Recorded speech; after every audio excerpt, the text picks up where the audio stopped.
भारत के साथ 100 देश ने मिलकर बनाया रिकॉर्ड, अमेरिका हुआ परेशान। भारत को उम्मीद है कि यूएई और ऑस्ट्रेलिया के बाद एफटीए के साथ हुए समझौते से दवाओं, वस्त्रों, रसायनों और मशीनरी के निर्यात को बढ़ावा मिलेगा। वाहन, खाद्य प्रसंस्करण, रेलवे और वित्तीय क्षेत्र में भी निवेश आकर्षित होगा। इसके अलावा भारत के सेवा क्षेत्र को इस समझौते से लाभ हो सकता है। यह सौदा भारत को अपने सेवा क्षेत्र को और मजबूत बनाने में मदद करेगा। यूरोपीय संघ, संयुक्त राज्य अमेरिका, ब्रिटेन और चीन के बाद भारत ईएफटीए का 5वां सबसे बड़ा व्यापारिक भागीदार है, जिसका कुल द्विपक्षीय व्यापार 2023 में $25 अरब को छू गया है। इस अवधि में कंपनी ने ईएफटीए को $2.8 अरब का निर्यात किया है और करीब $22 अरब का आयात किया है। 1 करोड़ 30 लाख की आबादी और $1 ट्रिलियन से अधिक की संयुक्त जीडीपी के साथ ईएफटीए देने दुनिया के 9वें सबसे बड़े व्यापारिक कारोबारी हैं और वाणिज्यिक सेवाओं के मामले में इसका स्थान 5वां है। एफटीए क्षेत्र के फंड में नॉर्वे का $6 ट्रिलियन सॉवरेन वेल्थ फंड शामिल है।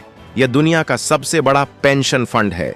इसने टेक्नोलॉजी स्टॉक में अपने निवेश पर 2023 में लगभग $213 अरब का रिकॉर्ड रिटर्न अर्जित किया है।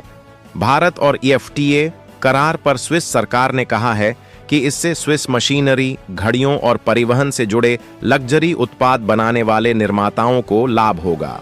भारत ने स्विस परिवहन कंपनियों को रेलवे में निवेश के लिए भी आमंत्रित किया है।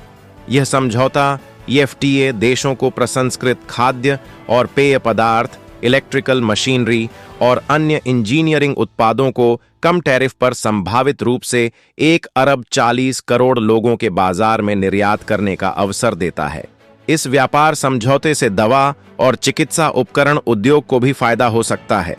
भारत को उम्मीद है कि इस समझौते से ईएफटीए के सबसे बड़े साझीदार स्विट्जरलैंड के साथ व्यापारिक संबंध सुधरेगा। भारत एशिया में इसका 4था सबसे बड़ा व्यापारिक भागीदार है और यह दक्षिण एशिया में ईएफटीए का सबसे बड़ा साझेदार है।